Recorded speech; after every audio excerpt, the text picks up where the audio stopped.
women had a story to tell, even if the world wasn't quite yet ready to hear it, and their story began with three simple words. We were there. Welcome to the Busy Girls Book Club. We are bringing you reviews and honest reactions to Book Talk's most popular and talked about books and telling you whether you should fit them into your very busy schedules that continue to get busier and busier. I'm Catherine. I'm Casey. And I'm Caitlin. And today we are bringing you a book that has been very popular for the last year. It is like a historical fiction called The Women by Kristin Hannah. And if you have been here before, you know we all have a very bad taste in our mouths from Kristin Hannah. We were all in a book club that read The Four Winds, and we all hated it. I don't think Casey finished it. I did not read it. I did not even start it. That was the most depressing book I've ever read in my life. Yeah. Had a mental breakdown on an airplane because of that book. So thank you, Kristin Hannah. But we have been convinced to try again with Kristin Hannah. People have assured us her other books are much better. So we have picked up her latest, The Women, which tells the story of a woman who enlists as a nurse to go to Vietnam. And it talks about her experience there and how the U.S. was constantly saying, you know, the U.S. is winning. It's like a vacation over there, and how she was lied to. And then part 2 of the book is how she comes home from Vietnam and the way she is treated, not only as a Vietnam vet, but people refused to believe that there were women in Vietnam. So she didn't have access to a lot of the help other veterans were getting. And it's still a pretty depressing book, but I think it's very informative and definitely less depressing than The Four Winds. I think Kristin Hannah just likes to write about depression. Women experiencing terrible things. Yeah. Yeah, like so many terrible things, not just one or two, like more like 10 or 11 or 12 or 13. A lifetime. Yeah, life-altering terrible things, not just a bad day. Yeah. First thing we like to do is go to the reviews and see what people have to say. Do you guys have some good reviews? I have a funny one. I found one and I was very, very happy about it. It's a 1-star review from Goodreads, and it says, if Meredith Grey served in Vietnam and came home, this would be her story. So, oh my God. Grey's Anatomy fans out there, get it. Yeah. Okay, I have 2 1-star reviews, both funny. They're both part of longer reviews, and I'm just going to read the first part of them. So 1 star, hot take, this book would never end. It's pretty long for the review. Yeah. Second one, I wanted to like this book, honestly. A wartime historical fiction that isn't about World War II. Sign me up. Make it about women. I won't even wait for it on Libby. Take my money. Except I hated it. I feel her, though, because all of the war books are about World War II. Yeah. Always. Yeah. Always. Mm-hmm. And I also aren't about World War II or about World War I. So yeah, just the world wars. Yeah. The wars where America comes out on top, put it that way. But Period. I also have portions of 2 different 1-star reviews. Oh. They're from Fable, which I don't normally do. So here's the beginning of 1. This is the worst book I've ever finished. For a book called The Women, it sure revolves a lot around men. Also, period. Accurate, though. And then here's an idea. Make a bingo card out of every Vietnam trope you can think of. Then take a shot every time one is used in the book. You'll be more blitzed than Frankie is on her gin. Most of this review will be in spoiler shading, so read at your own risk. Suffice to say, I was immensely disappointed in how trite, basic, generic, and expected this book was. I expect more of Kristin Hannah. This was pandering to a desire to put her name on another book and make more money. Ooh. Damn. Shit. I know it went from like kind of funny to really savage, and that's not even like the whole review, but God. I mean, to be fair, a lot of Vietnam stereotypes and tropes and things that actually happen. But yeah. I've seen critique on that and how it kind of just played to the tropes and also how maybe didn't represent the Vietnamese people correctly. However, Yes. I do think it brought up a lot of important topics that a lot of people don't know about. So, yes. Pick your poison. Yeah. Okay. Well, this is actually a super well-reviewed book. Kind of shockingly so, perhaps, for a super long historical fiction. About a war that was very unpopular, as the book elaborates on a lot. The overall Goodreads rating was 4.6 out of 5, and the overall Amazon rating is 4.7 out of 5. What did you guys give the book? I gave it a 4. It's probably between a 4 and a 4.5. Like, I was considering giving it a 5, but Kristin Hannah always depresses me. And I had the unfortunate pleasure of reading this book after the election. So I was already, busy and going through it. So this book was just depression on top of depression. So I don't know if I could truly give it full 5 stars, but maybe if I was in a better mood, I would give it that. I also gave it 4 stars. While I think I learned a lot about some experiences people had during this time period, I do think there are things left to be desired from the book. Also, there's this one thing that happens twice that no freaking way it happened twice. Like, sorry. Mm-hmm. That's a spoiler. That gave me the ick. Also, I just think it was a little too long, especially in part 2. So pacing was a little off for me. Not that I ever had an issue like picking it up after I had like stopped reading, but it just did drag a little despite the writing being really, really well done. Yeah, I felt similar, so I also gave it 4 stars. However, I feel like my opinion of the book is like extremely critical for a 4-star read, but it's partly because I just felt like this book had very polarizing parts, and I felt very differently about different parts of the book.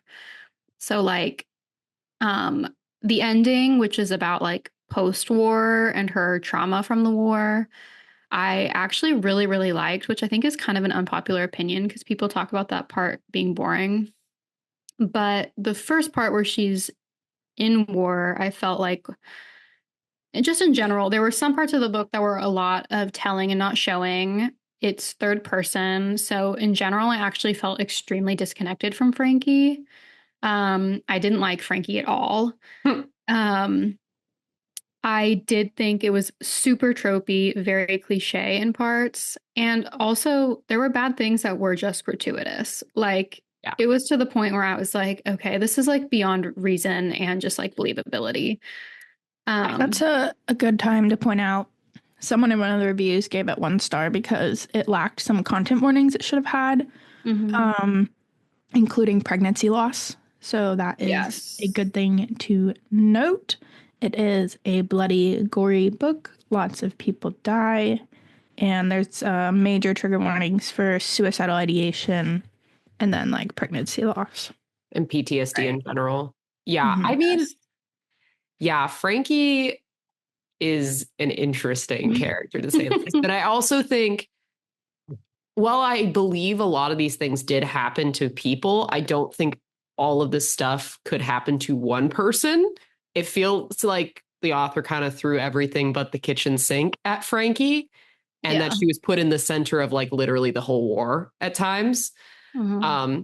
Which I feel like is a kind of thing that Kristin Hannah does, is she's trying to tell like a greater societal part of history and trying to tell like this greater story about the specific time period, but puts it all on one character and one family. She did it in The Four Winds too, which makes it almost too depressing and too much, because you're like, there's no way this could happen to just one person.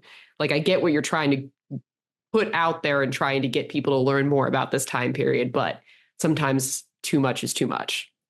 Right. So one more small critique to mention. She tried to point out there was still racism very present. However, the main character never once thought about someone's skin color, and she grew up in a really rich white family and was just chill with it. So you're telling me that thought never crossed her mind? I don't know. That seemed a little unrealistic too. She was just like the perfect specimen. Everything bad happened to her, but she like had no prejudices whatsoever. Yeah, like, so accepting of everything. Yeah, that was kind of unbelievable considering like one of the sub like main characters was like black and a black woman, and also like her brother or her cousin was part of the Black Panther movement. So it's just like I feel like there would be more conversations about that. And that kind of that gets to what I was saying about the telling and not showing is like some of even the friendships were super unbelievable just because it never feels like the characters really interact in a meaningful way. Like they never have tough conversations other than just they're being trauma bonded. Right. Anyway, I did still give it 4 stars, mostly because I did still feel like I learned a lot, like particularly the second half of the story, like it introduced a lot of things about the experience of women after war that I just never thought about. And so ultimately that did make me feel like I was still glad I read it, even though I am like, for a 4-star review, I'm very critical. Yeah, I agree. And like I would still recommend it to other people because I agree I learned a lot, but I am also going to be somewhat critical. Yeah. I mean, Kristin Hannah is a great writer. She doesn't need like critiques on writing style or plot, but there's definitely she clearly has a cult following that's going to give her like 5 stars on every book she writes. Yeah, but I do think that at times she goes way too in deep and in the weeds. Guys, don't read The Four Winds. Yeah, I beg of you, don't. I know I've been told to read The Nightingale or The Great Alone. Don't read The Four Winds, guys. Don't let that be your intro. Yeah, I'm so sorry. I feel that this is my last Kristin Hannah. That's fair. Well, anyway, let's talk about our core questions. Yes. Is this book more plot or character driven?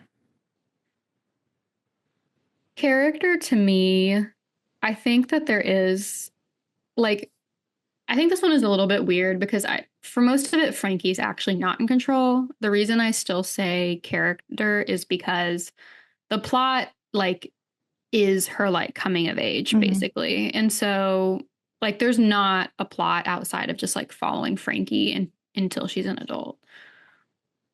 Yeah. I agree. It's very Forrest Gump. Yeah. Very Forrest Gump. Well, time period wise, yes. Well, in a few ways. It's very much about Frankie, and the plot is her taking on this heroic decision that turned out to be like the worst decision of her life. Yeah. Yeah. Like, damn. But it was one of those where I was like, oh, honey. Yeah, it's definitely character driven because she or as Catherine would say, bless your heart. Bless your heart. It's definitely character driven because she makes one brash decision and enlists in the army, and then everything snowballs from there. And then that's kind of, she led her own path forward and reacted in ways accordingly. So yeah, it's definitely character driven, although there's a lot of plot around as well. Yeah. Yeah, I'd agree with that. Okay, we've already touched on this, but would you read other books by the author?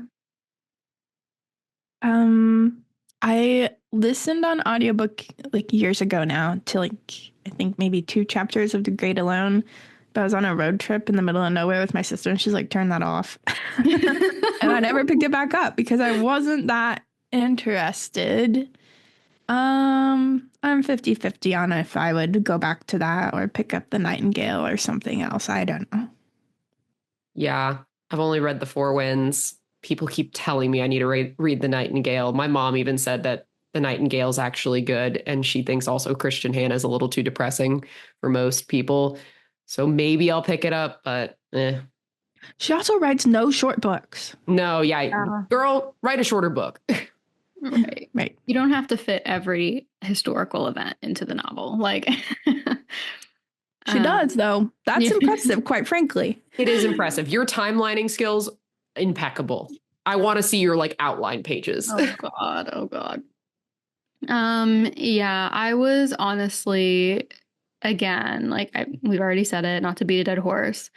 Despite giving it 4 stars, this will probably end up on like my most hyped of the year list, most overhyped.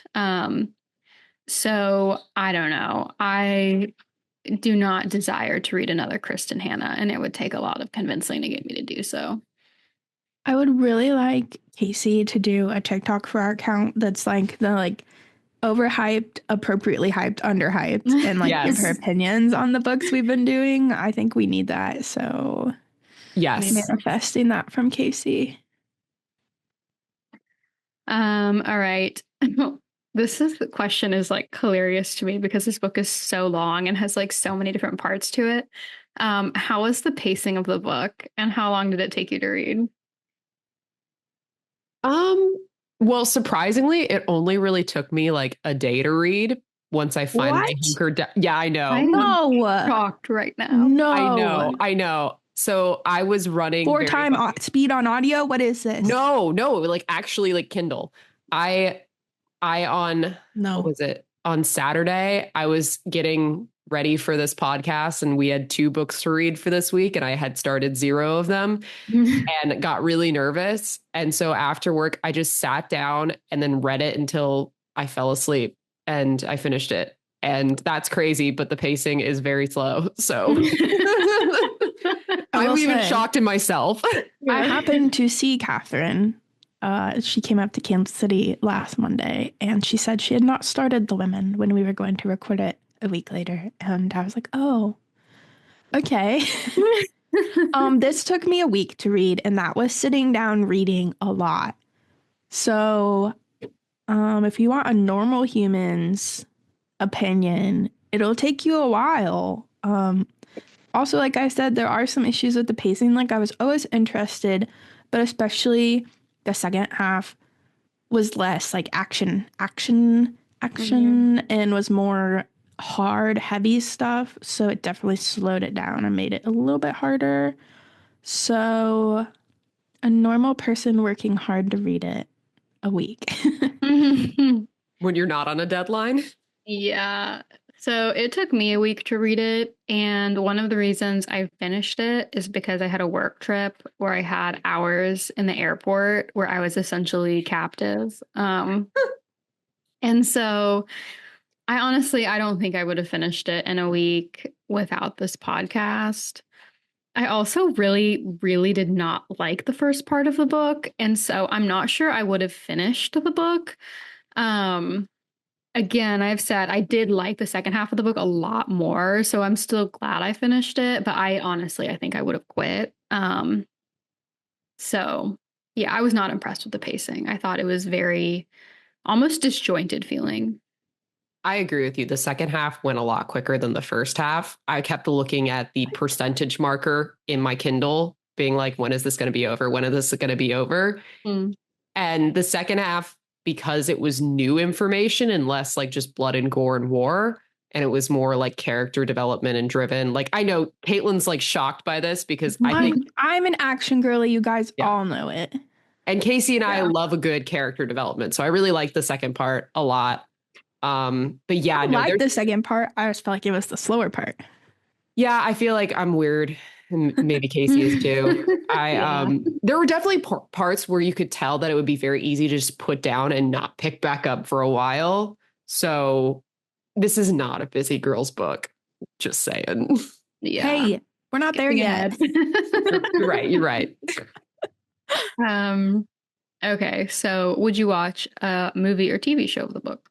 No, just watch MASH. Yeah, no. I actually think there is an argument that a movie of this book would be more enjoyable just because I imagine they would even out the pacing a little bit and cut out some of the fat. However, you'd have to like a sad movie. Yeah. I would like this story written for the screen by Nicholas Sparks. Aww. Just give it a little more love, but still talk about like the heavy topics, you know, then I'd be in. Like this movie needed to be like this whole plot needed to be any more cheesy. Yeah. To make it movie worthy. Yeah. Oh God. Okay, anyway, I want to hear y'all's busy girl ratings. Ooh, maybe like a 2 or a 3. Like this really isn't a busy girl book. Like the content of it doesn't really make it a busy girl book, and the pacing of it definitely doesn't make it a busy girl book. So I think I'm going to lean more towards a 2. I'm going to be generous and give it a 3. And I'm saying that's generous only because I do think a lot of people should pick it up because it addressed topics nobody really knows about. I think it is a good read for people to fit into their schedule on purpose, especially if you're a historical fiction person. I do think if you love historical fiction and that's really your genre, I would recommend this book a lot more highly than I would in general. Um, I really don't read that much historical fiction. It's one of those genres I don't like as much. So this was like kind of a huge hill to climb for me. So I am also going to give it a 2. It was just, yeah, if someone told me they were busy, I would say just put this book on pause. Okay. Well, that means we're ready for a spoiler alert. Please remember the content Can't warnings we wait. dropped earlier, because I'm sure all those topics are going to come up. And some major spoilers can happen in this story. Can we just jump into the thing I hate? Yes. Start with the thing you hate, Caitlin. Okay, so immediately her brother dies. Got it. Cool. Yep. The first man she falls in love with thinks he's Married. dead. Cool. Yeah. And he's married. Second guy she falls in love with, killed in action after she's home. Cool. Also married. Anyway, so men in Vietnam were hoes, first of all. Yeah. But she mentions offhandedly that like some people were presumed dead but ended up being prisoners of war. Wow. Not only does her one love reappear and you find out he has a family and that's a whole nother story, but then at the end, the other guy she fell in love with in Vietnam reappears. And you're like, okay, so now 2 guys have been resurrected Yeah. and neither of them were her brother. Bullshit. Yeah, I really thought she was going to go down the brother route and the brother was going to be the resurrected one. I would have preferred the brother. Me too. To be fair, Jamie wasn't ever captured. He was just very injured. Okay, he had a miraculous like reappearance after being presumed dead. Like that's the thing. She assumed he was dead. Yes. Yeah. I dumbass could have looked him up, but when he came up at the very end of the book, I actually just like my eyes rolled complete 360 around like in my head. I was just like, oh, for fuck's sake. Like also, I think if she had gone the brother route instead of Rye, yes, you know, you're trying to work in this love story thing and it pushes her to her mental health crises, etc. Moves the story along in the direction it was supposed to go. However, if she had brought the brother back, I think the exploration of 2 severely damaged siblings back from war, living in the same house under their father, who clearly thought one was heroic and one was not, dealing with different mental health battles from being a prisoner and being, you know, a nurse and seeing all this stuff would have been really interesting. I agree with that. Yeah. Because I think it would have played on the gender roles a lot more. Mm-hmm. Unlike with Rye, it was more of just like he was just a trigger for her. He was a hoe and he was a trigger for her mental downfall. And like they tried to play in the gender of like men can lie in war and stuff like that, but that wasn't really as prevalent. It was more of just like he was a catalyst for her own destruction. But I think you could have still had her own destruction because she wasn't getting recognized with her mental struggles and not getting the help she needed. If it was her brother. And I think that would have brought in the family a lot more because the family felt very 2-dimensional at times. I think just the dichotomy of men versus women coming home from the war would have been, I think you would have got the title, The Women, a little bit harder. And like the hero's wall, that was very, very like prevalent throughout the book. and very like you can imagine the hero's wall. It's very well I written. know, and you knew at the end her dad was gonna be like, "You're on it now, yay!" Yeah, Yeah. you knew it. But like that would have been more interesting if the brother came back and then he was put up and she wasn't. And then she's so angry at the world and angry at everything. And that's what caused her to blow up. Anyway, sign me up to be Kristin Hannah's editor. Oh my God, yeah. Also, so many words getting cut. Yes. Did I feel like I was like, it was very vivid. Like you said, though, it was more tell me than show me. Mm. But you got the picture. Like you were there with her. I did. So part of the reason I didn't like the first part of the book is I like very heavily felt like the writing deserved critique in that section because I felt like we were getting like this broad overview of war and her experience in war, but not any of the like impactful, like emotional like moments. So everything was very much like, oh, there's a rush coming in. Oh, like I'm dealing with patients. I'm holding someone's hand. Like there's It a was a little dying repetitive. baby. Yeah. And it was just like the same thing over and over and over again. And I didn't feel like she balanced it out with like meaningful like reflection or interaction. Like I can't even, I don't know if I'm describing it well, but I just felt very detached from what was happening. And I didn't really care about any of the characters. I just felt like it was like a really, really long description of people constantly dying. And I was kind of like, I get it. I did also think, to your point, she kept taking pictures with people and it kept coming up that they take pictures with her. So I thought in the end, someone's family would find her or something. There would be more of the like, you made a Yeah. difference kind of thing. But that never Yeah. came about.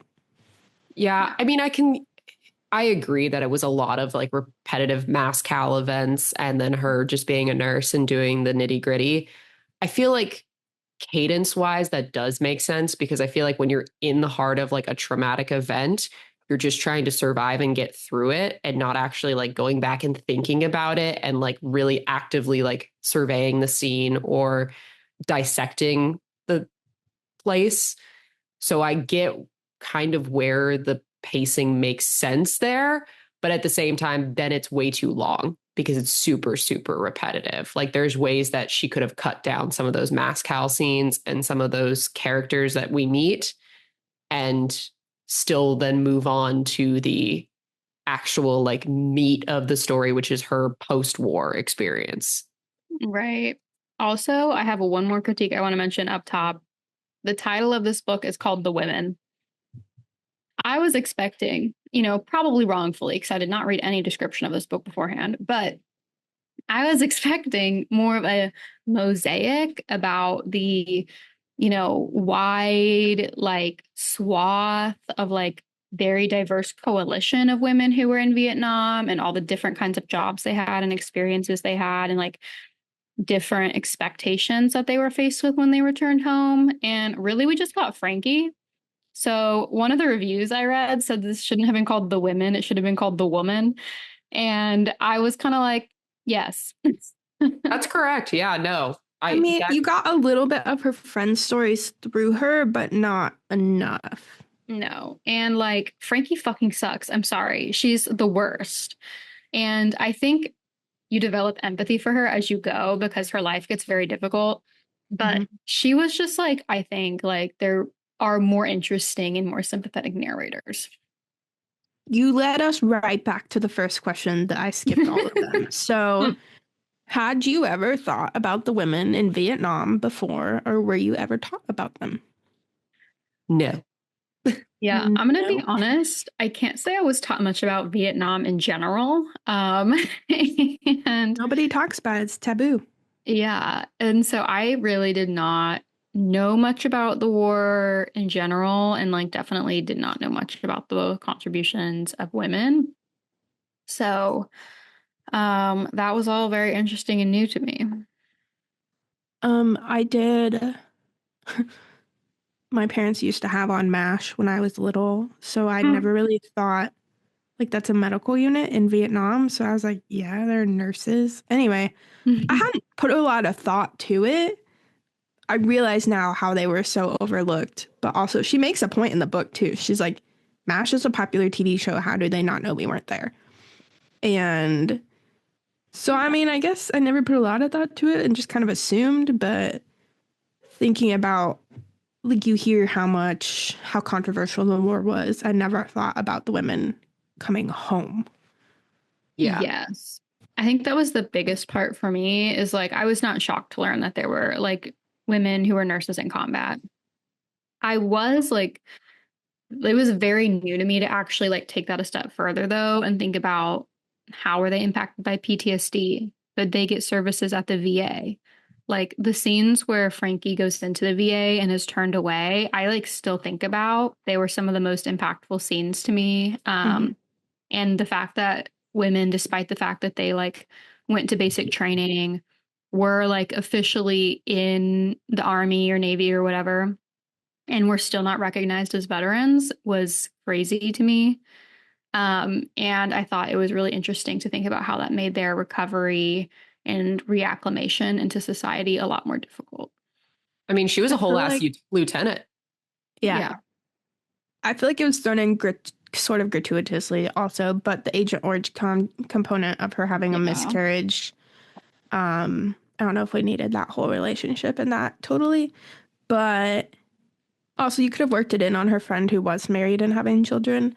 Yeah. Anyway, I never thought about that either. Like, you thought about people getting cancer, but there were women over there and it affected their reproductive systems. Right. Yeah. And whatever happened to the white people happened to the Vietnamese tenfold. Yes. I feel like this book, it had sprinkles of the Vietnamese experience, and it was more honest than a lot of textbooks will say in America. Oh, sure. But I do wish we had more interaction with the Vietnamese people. But I get that that's not part of the direction. Yeah. Mm-hmm. I do think like that was another reason why I think I just couldn't really get into the first part of the book. Is because like, look, I get it. We were there. I'm not saying there's no point in having narratives told from the US perspective, but I don't know how interested I am in continuing to read stories like told from like a US POV when we're like in other countries, right? Like that's just my personal reading preference. I would rather read a book written from the perspective of the receiving side.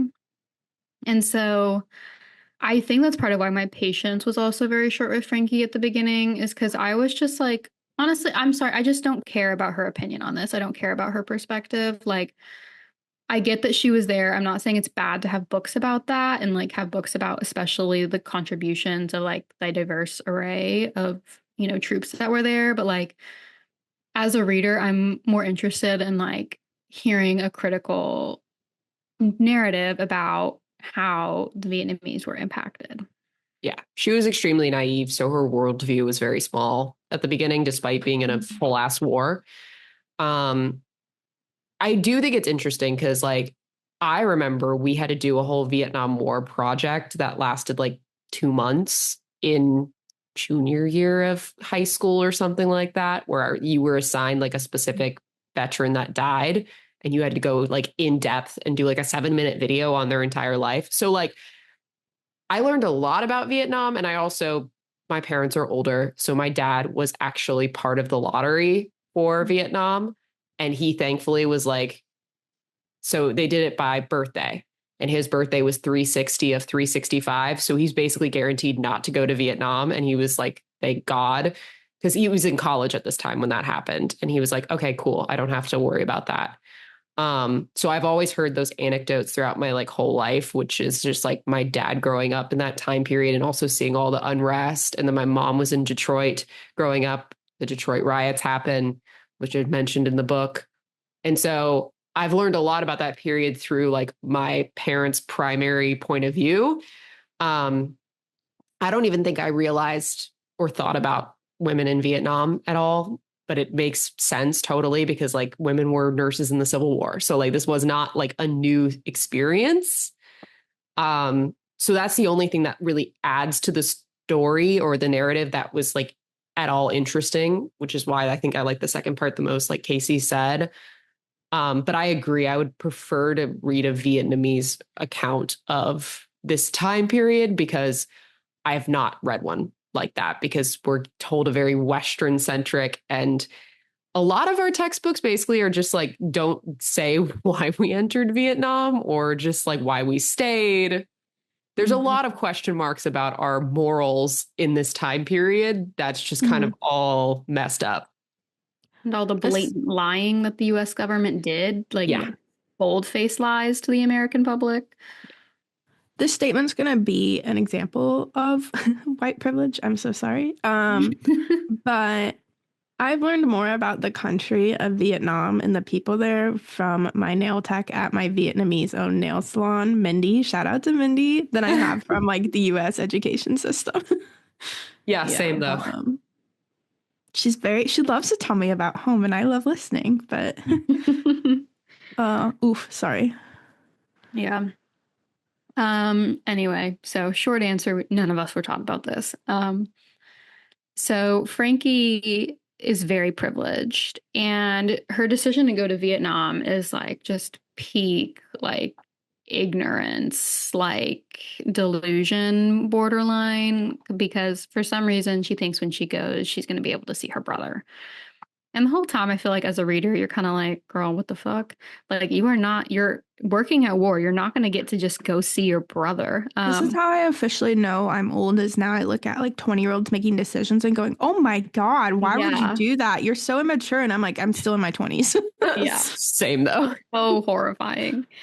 Anyway, so what did you think of Frankie and her family, her upbringing, how that contributed to her rash decision to join the army? We all know she wanted daddy's approval and didn't want to be a housewife. And that was sort of a compelling jump into it. But still the fact that she like went office to office looking for one that wouldn't make her wait 2 years, you're like, girl, you don't need it that bad. Like that part, I was like, oh my gosh. And her brother was writing her letters saying like, it's beautiful. We're just chilling in these hotels, blah, blah, blah. So she really thought if she went over there, it should just be chilling and run into her brother, which, like you said, we all realistically know what's not going to happen. But she'd been lied to by the press, by her brother, by her parents, The army recruiter. Yeah. Right. Very unfortunate. But also women in that time period were not taught to think independently and lacked a lot of common sense because of that, because they didn't make a lot of their own decisions. So I feel like she was a victim of society. Yeah, her naiveness was crazy throughout this entire book, because she's just like, oh yeah, I'm going to go from office to office until finally someone lets me, and like didn't stop to think maybe there's a reason for the 2-year experience requirement before hopping into a war and trying to save people's lives. I don't know. Food for thought. And so it's interesting because it does bring up a lot of topics about if you shelter someone, or if you shelter women from the truth of the world, you're putting them more in harm's way than if you tell them the truth and show them what the world actually looks like and how disconnected we were from that war. Because I mean, it was across the world. So though at that time period that they had to rely on the press, and the press was only getting what they got from the government. So it was interesting in that sense. She was annoying me at the beginning, where she was just like, oh my God, what do I do? I'm freezing. I don't know what to do. And then like, I was just finally, Ethel and Barb were just like, shut up and just get it done. Like, girl, you are too much. Yeah. I will say I did like watching her growth, where she becomes this like very like self-actualized, self-confident person. I think another like sort of revelatory part of the book to me was watching her go from being this like super competent, trusted nurse who has this high stress, high responsibility job, to being like coddled and gaslit back in the regular world, and how just like the constant like belittling of her kind of just, took apart that entire self-confidence, self-worth complex that she developed in Vietnam. And I thought that was really interesting and sad. I mean, she went from being basically a surgeon. She was doing surgeon tasks instead of the surgeon sometimes to being a candy striper. And that was one of the more moving parts of the book. I agree with you. Like seeing her try and enter the workforce and do something she's passionate about to keep her afloat and then being told no, she can't do that was very upsetting. Yeah. They were literally like, when she applied for jobs for the nurse, was just like, yeah, we don't count any of your war experience as experience. So she literally only had 2 months experience at a hospital on her resume, technically, even though she did more in those 2 years than she did for the rest of her life. A job doing what she liked and found she was passionate about could have saved her life. Yes. And also they don't count being a nurse at war. I was like, that is there weren't any women in Vietnam, Casey. Yeah, that's a crazy She's lying.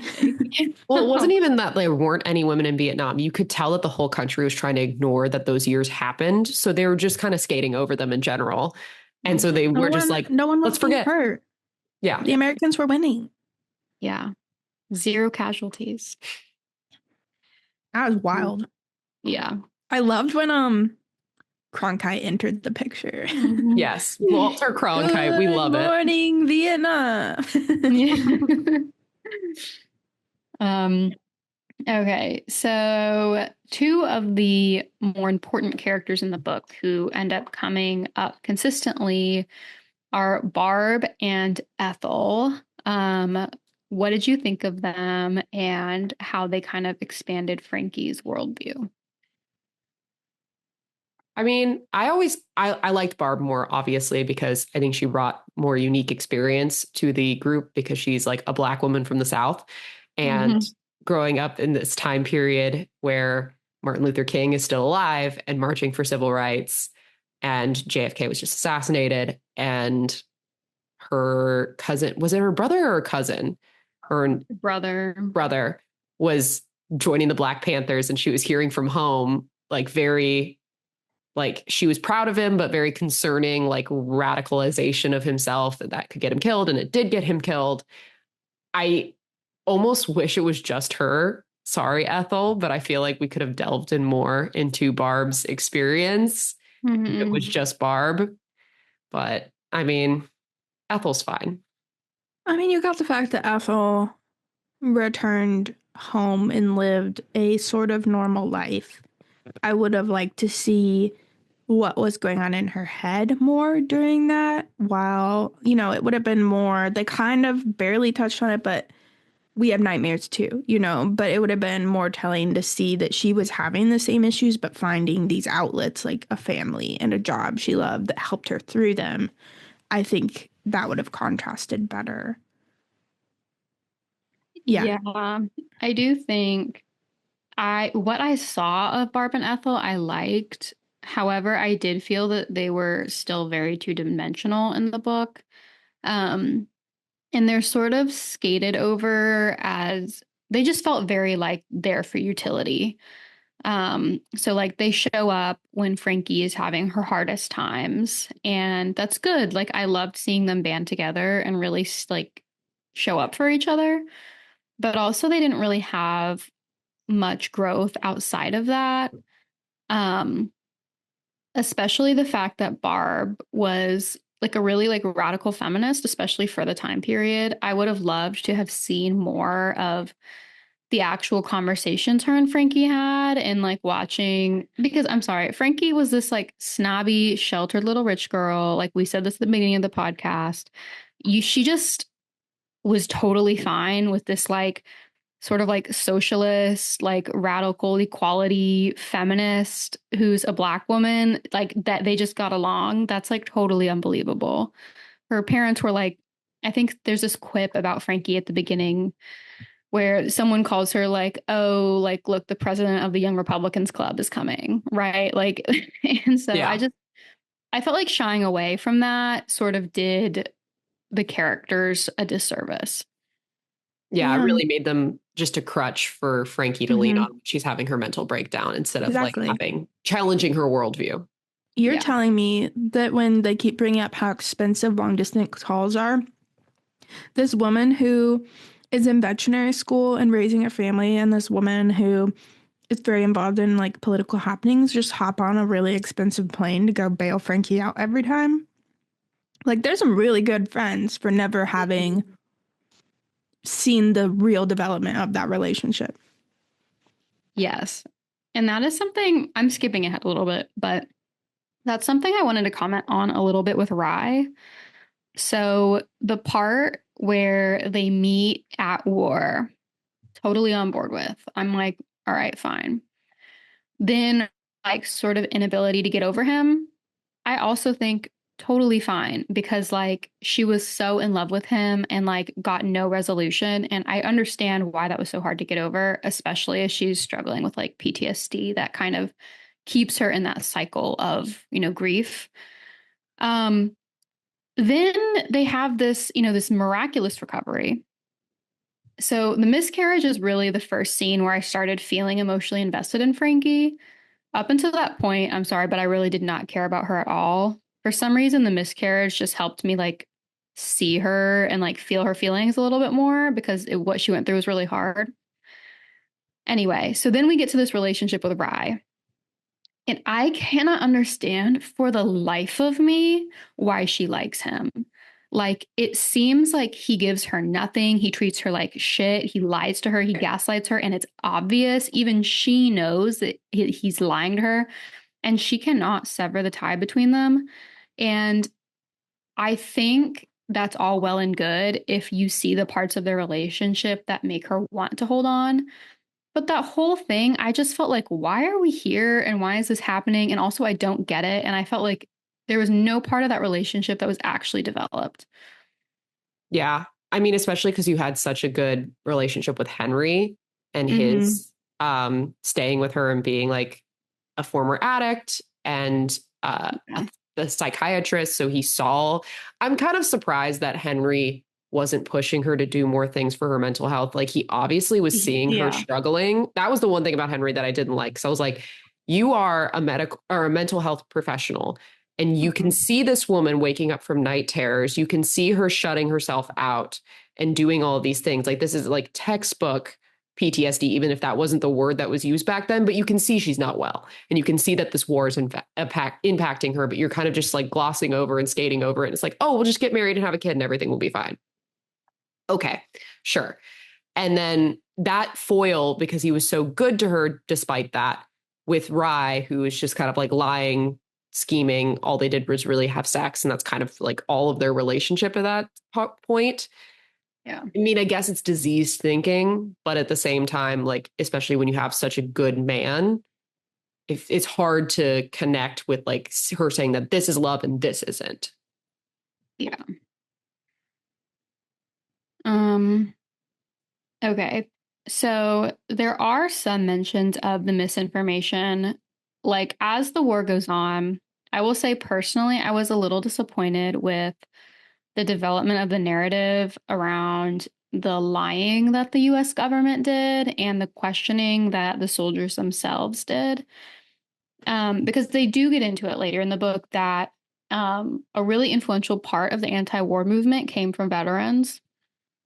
And I think that's really interesting and something that I sort of knew, like mostly courtesy of Forrest Gump, though. And so I didn't like have like great knowledge on. Um, and I was personally like wanted that to be a little bit more well developed because I felt like the misinformation and like the Stars and Stripes magazine is mentioned, but not like super developed. How did you guys feel about that whole like plot point about the misinformation and then also all of these kind of cultural references that kind of come up in the background? Um, I mean, it definitely made me disappointed in America, which I guess that's a cycle. I don't know. I kind of thought at some point there would at least be one man who was also a veteran and be like, no, I know there were nurses there and kind of like reach out to her, pull her in Hmm. and embrace the women at the march kind of thing.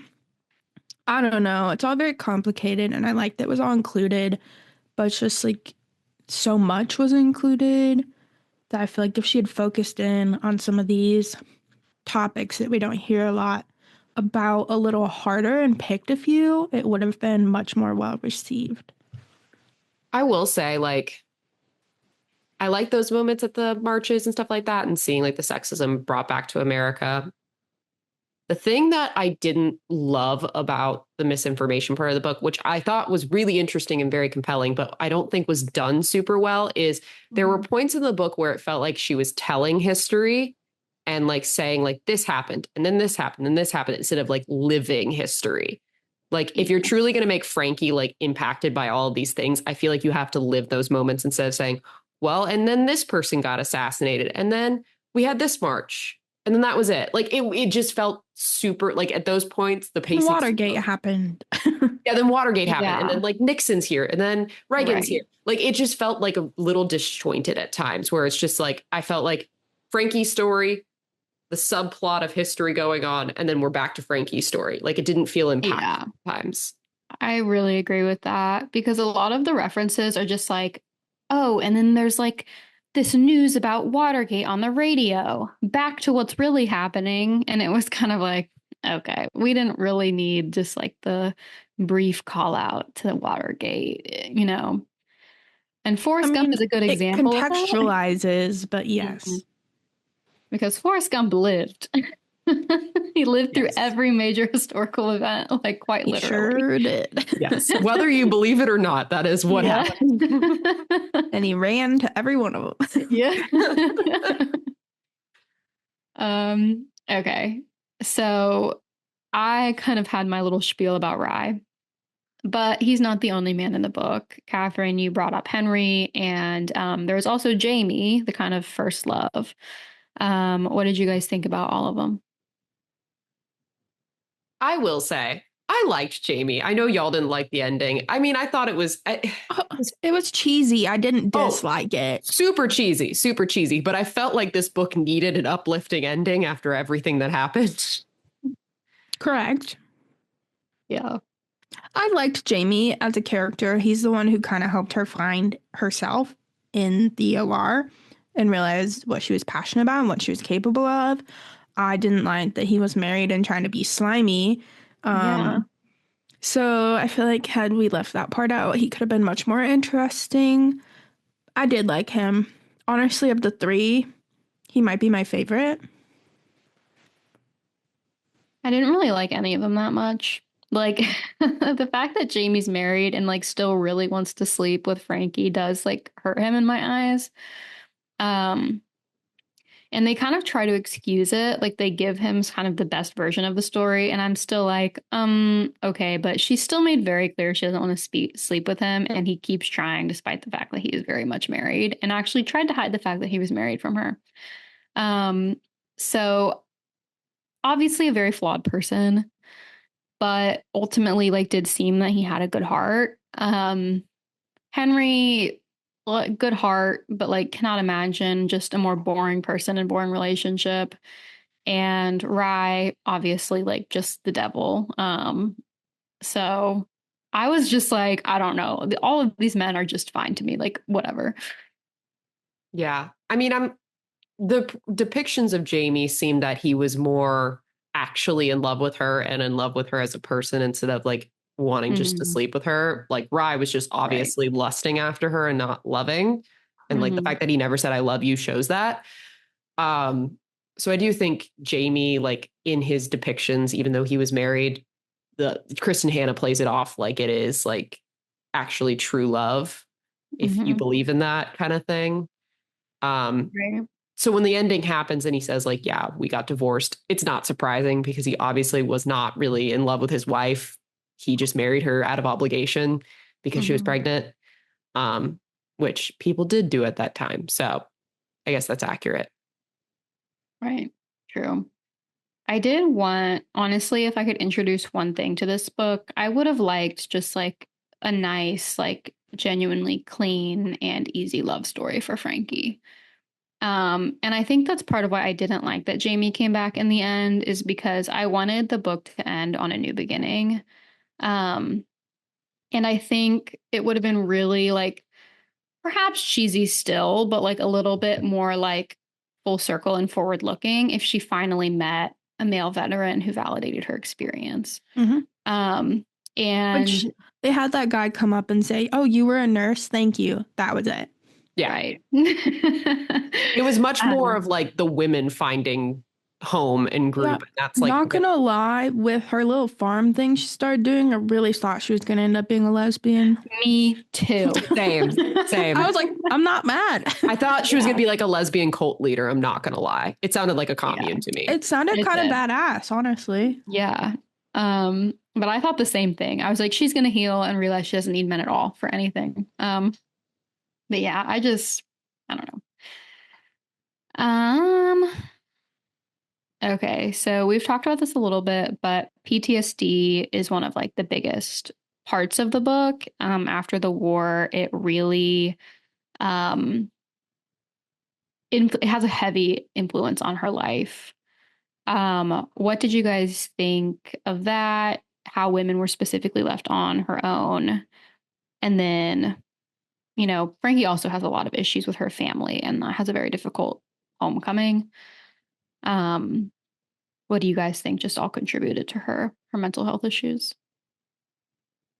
I think you were right when you said some of the saddest parts of the book were when she went to the VA looking for the help and they told her no. Mm-hmm. And she, even the second time, forced her way into a group, and the men in the group told her, go away, even though they would have known that there were women there, especially if they had been injured. Mm-hmm. So I think those were the most heart-wrenching moments because you knew she was seeking help and was being denied it.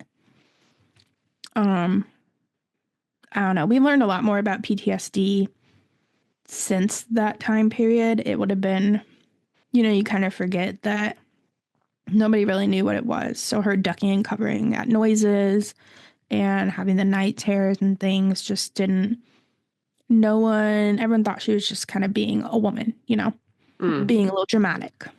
And it was upsetting, especially her mom seemed to sort of understand, but her mom was also drinking to cope with everything and got her addicted to drugs. Yeah. The women in Mommy's general. mother's little help. Mother Little Helpers. Yeah, Mommy's Little Helpers. I was like, oh God.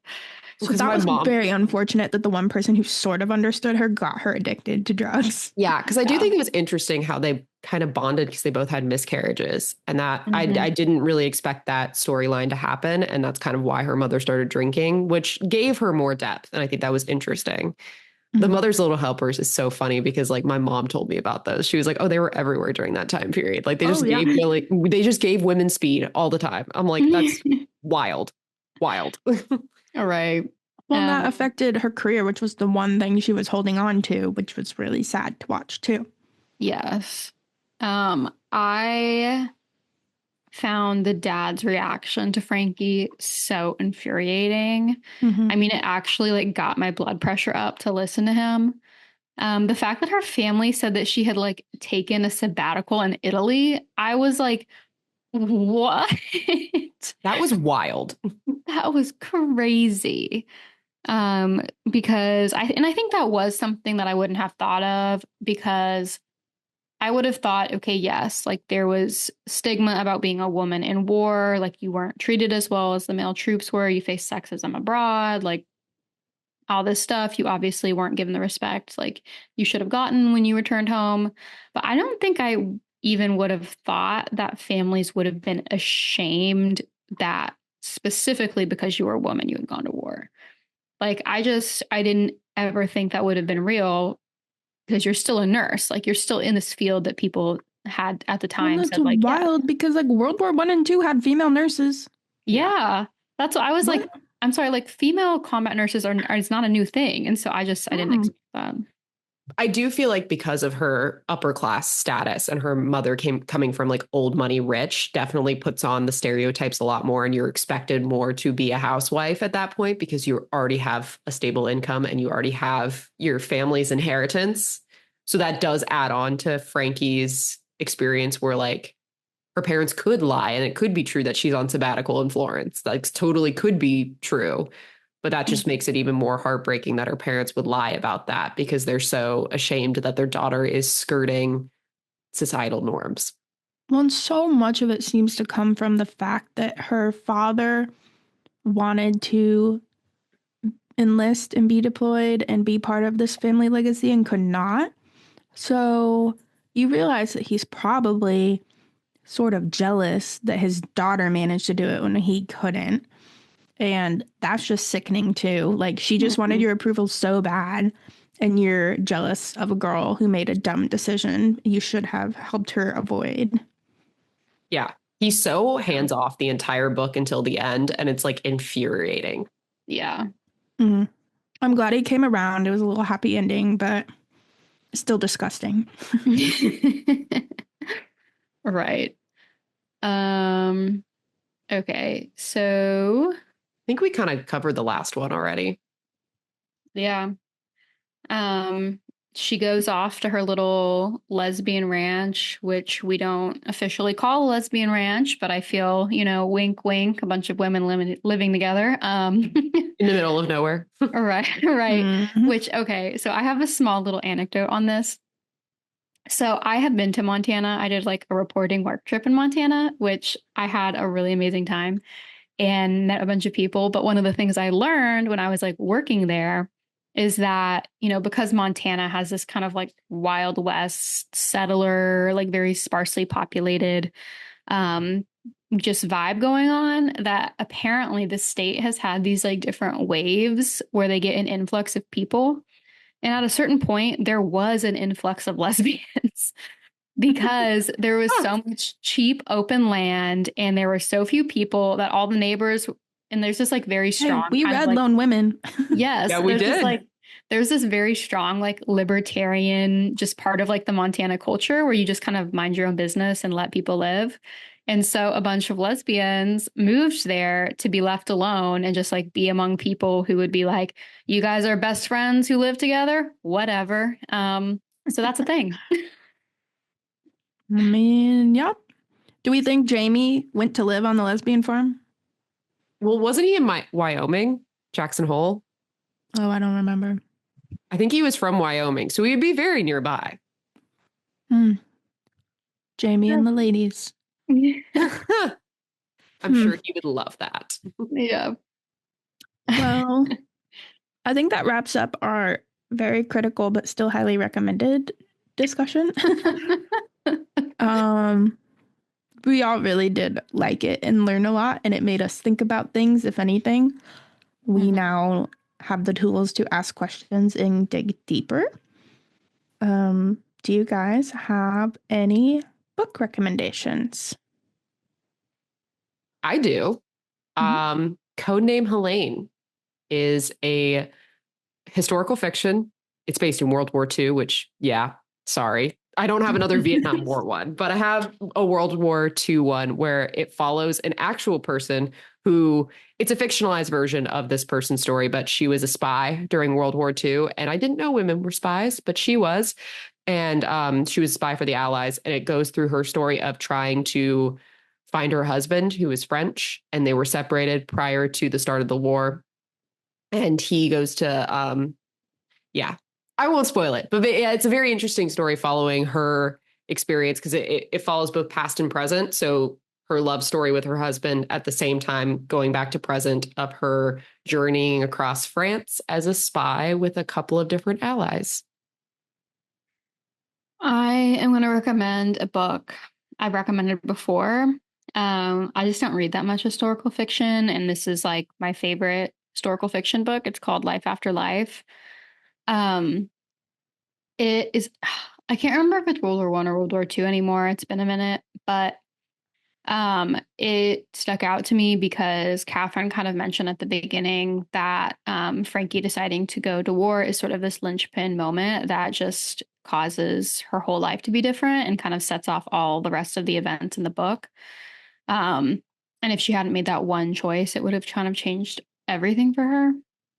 And Life After Life is a story about retelling the same person's life, but each time they make slightly different choices and seeing how that impacts their journey. Um, and so the premise is sort of like you keep being reborn back into your own life, but you get all these other opportunities to like make different choices. And it's really good because this woman takes all these different paths through like roles in World War II and experiences. So she's like a nurse, and then she's like a wife of the lawyer who ends up working for Hitler and like all this crazy stuff. So anyway, yeah.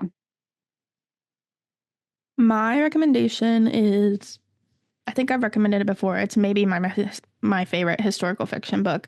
It's called The Island of Sea Women, and it takes place on an island off of Korea. And it's about a group of women who, this island is a matriarchal society, and the women provide by deep sea diving for food and things. But over the course of this, it's like a woman's whole life. So it's a very long time period. So you encounter Japanese occupation, and then World War II when the Americans come occupy, and then you have Korean War. And this island is kind of just used as like a stopover point, a bombing ground, and it goes through what the people on Jeju Island are experiencing and how the women are affected by this, especially as they are the matriarchs, but the outsiders don't see it that way. Very well researched. That's by Lisa C. And I don't know, it's like kind of gut-wrenching, but kind of hopeful. Very good. Well, nice. Well, thanks for tuning into our discussion. Please subscribe, follow, rate, and review. Pretty please. And yeah, these are just our opinions, but we love to disagree. So find us online at Busy Girls Pod pretty much everywhere. Don't forget, we are now on YouTube. If you want to see our faces as we discuss this, if that interests you for some reason, that is available. Oh God. So you can feel like you're in the discussion with us. But yeah, connect with us, join us. I'm Caitlin. I'm Casey. And I'm Catherine. Thanks for listening. And when you get a chance, take a break with the Busy Girls Book Club.